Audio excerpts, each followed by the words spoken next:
Welcome to the Science Plus Love Equals Cure podcast. This is the STXBP1 10-minute monthly update, and this is podcast number 25. I'm Charlene Sun-Rigby, president and co-founder of the STXBP1 Foundation. I'm also mom to STXer Juno and her big brother, Luca. So we're here after an impactful STXBP1 Awareness Month in September. We had many families sharing their stories, including many new families. We released a number of new resources to the community on the foundation website, and Move to Cure launched.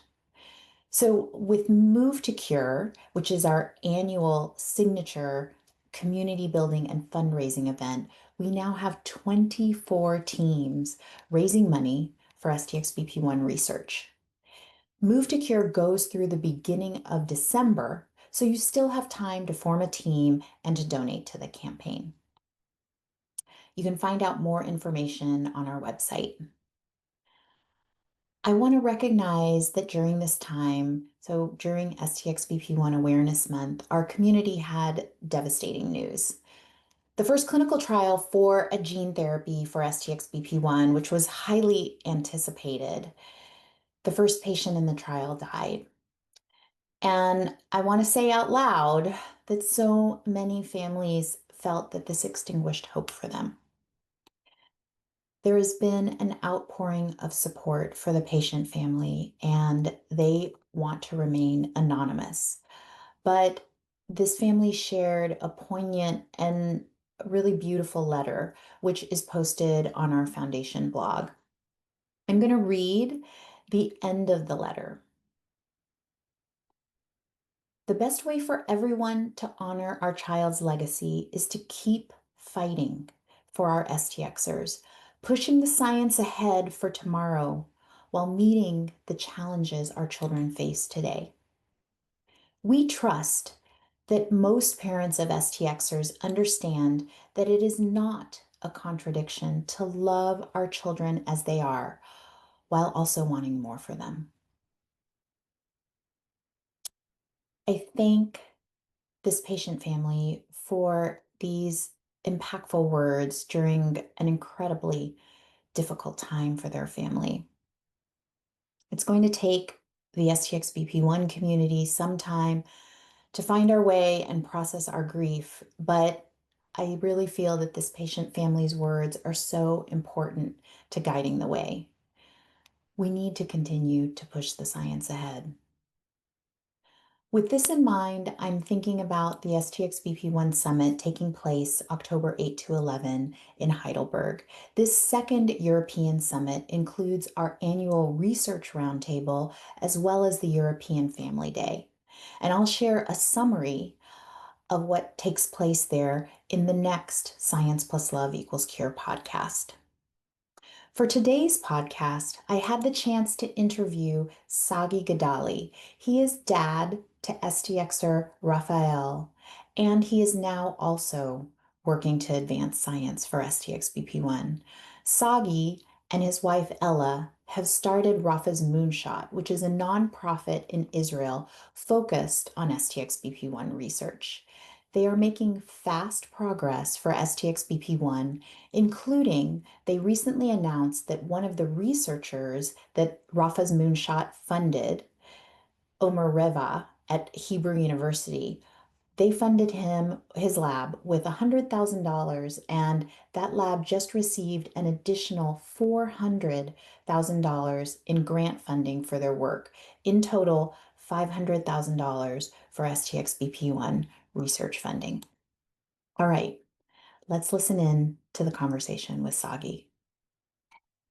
Well, welcome to the Science Plus Love Equals Cure podcast. We are here with Sagi Gidali, and I am really excited to get an update from him on what they've been doing at Rafa's Moonshot and beyond. So, Sagi, maybe we can start with your personal story. So, how did you and your family become part of the STXBP1 community?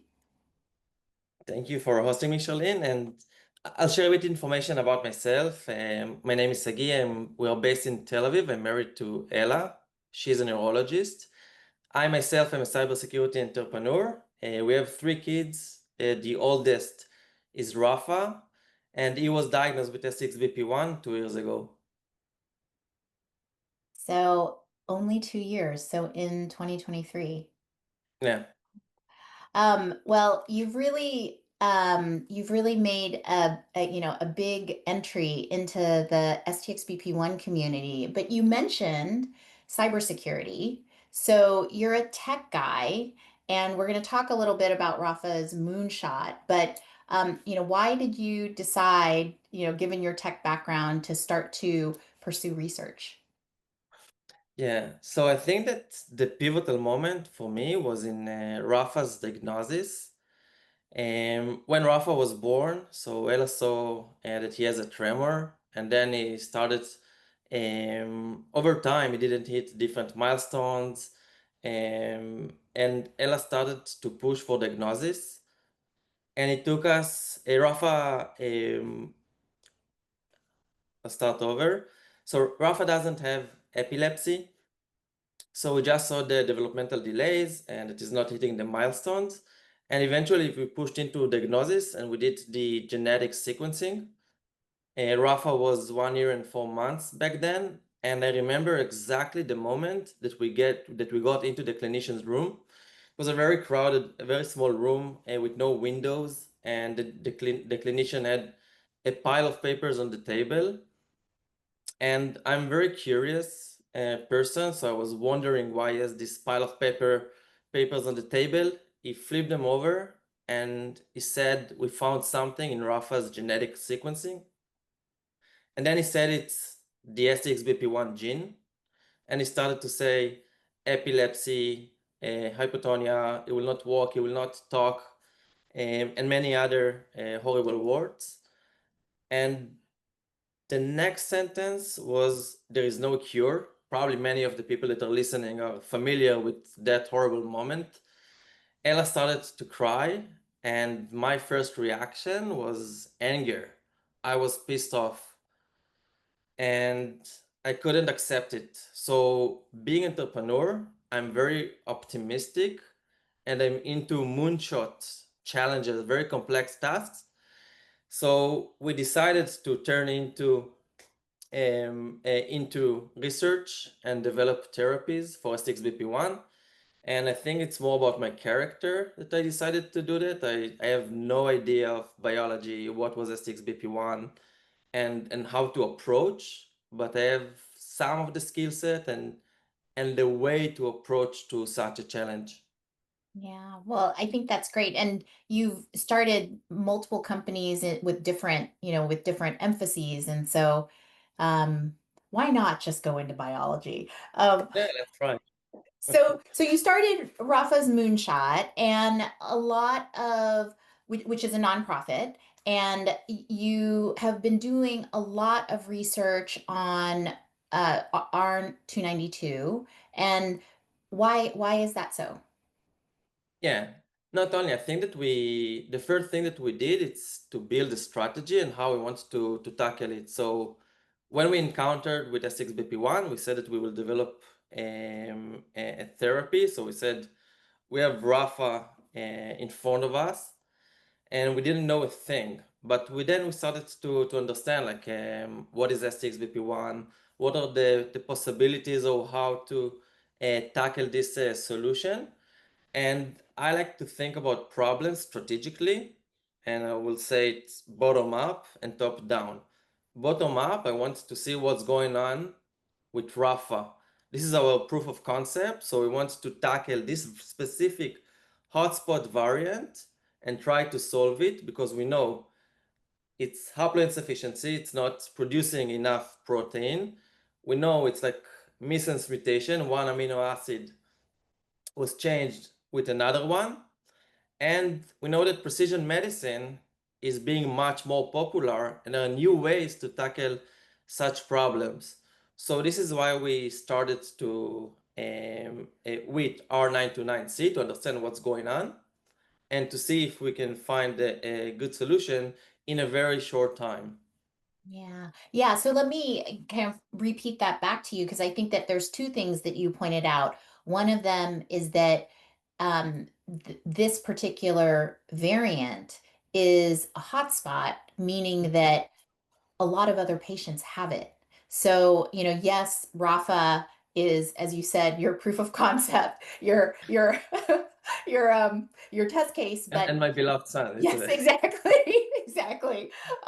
But also it is going to be, anything that might be specific to that variant is actually going Mhm. to be applicable to a number of other STXers because it is a what's called a recurrent variant. And then the other point that you made is that we believe that the problem that the dominant problem that kids have with STXBP1 is that they don't make enough.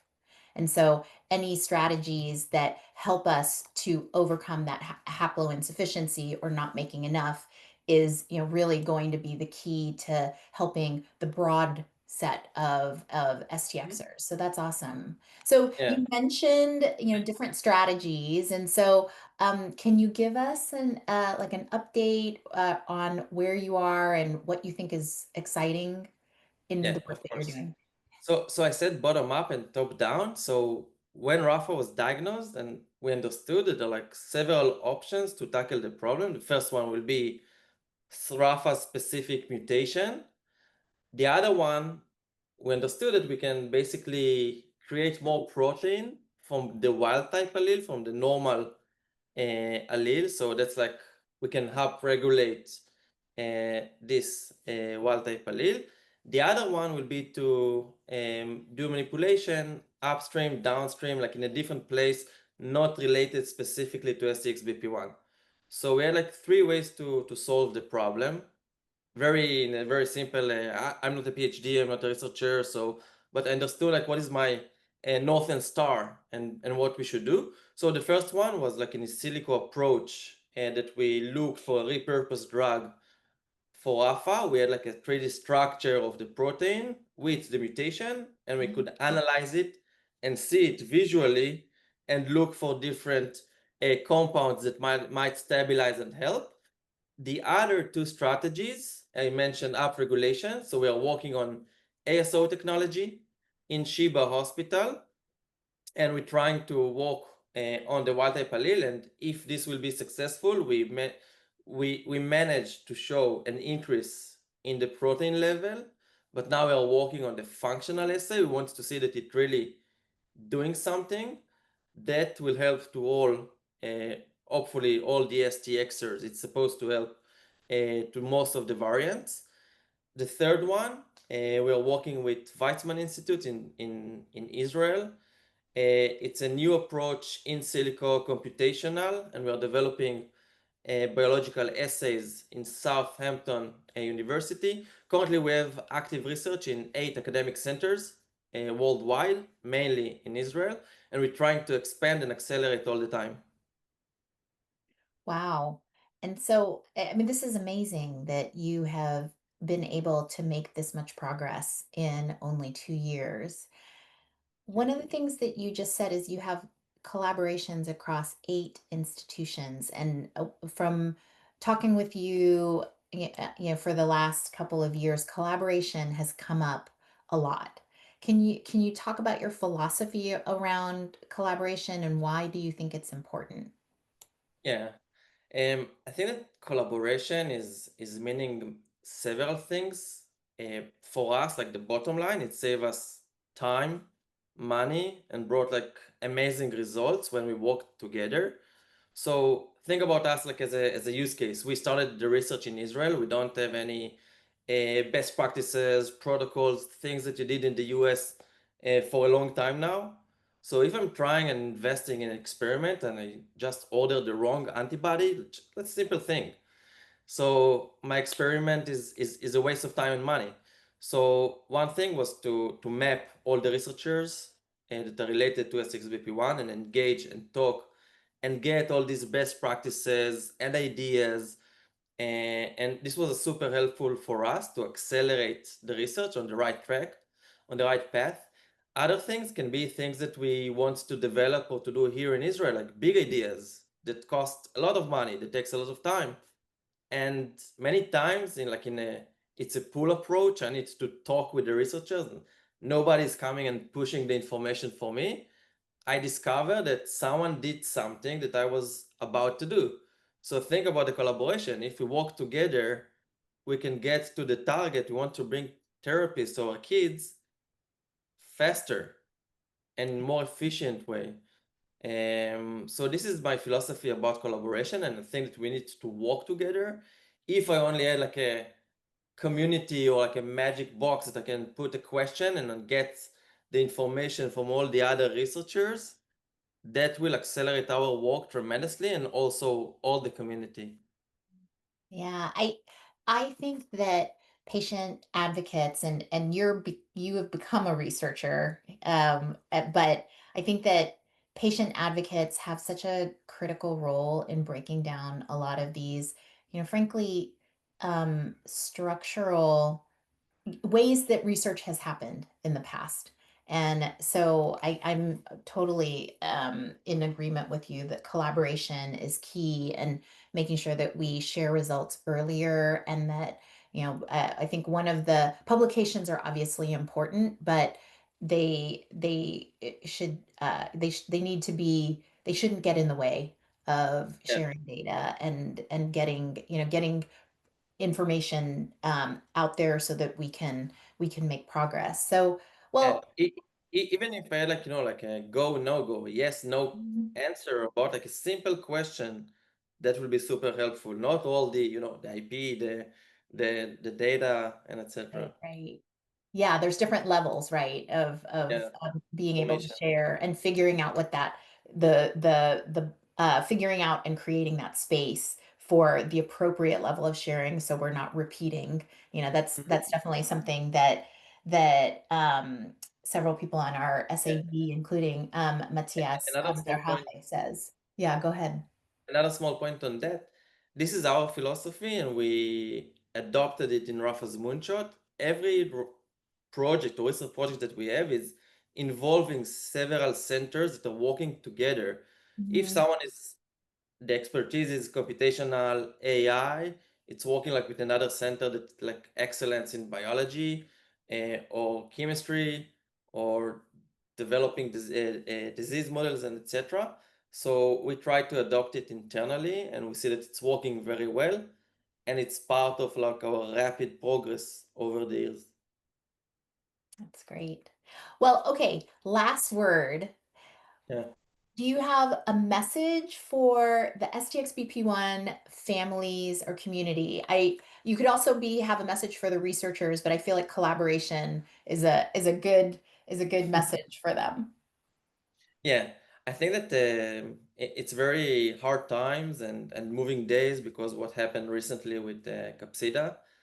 I think that we must be strong, we must be optimistic, and if we will work together and collaborate, also us as community, we will get into good results, hopefully sooner than we thought about. Yeah. Thank you. And thank you for bringing up what happened with Capsida. It's obviously such a hard situation and really difficult situation in terms of what happened with the trial. I am thankful that the patient family who still wishes to remain anonymous but really shared such a beautiful sentiment around Mhm. wanting the science to continue, to honor their child. And so we're so appreciative of their sacrifice and also of their desire for progress to continue. So Yeah, well, thank you. um thank you so much for joining us, and I will see you in Heidelberg. yeah. See you soon. Thanks, Sagi. Thank you.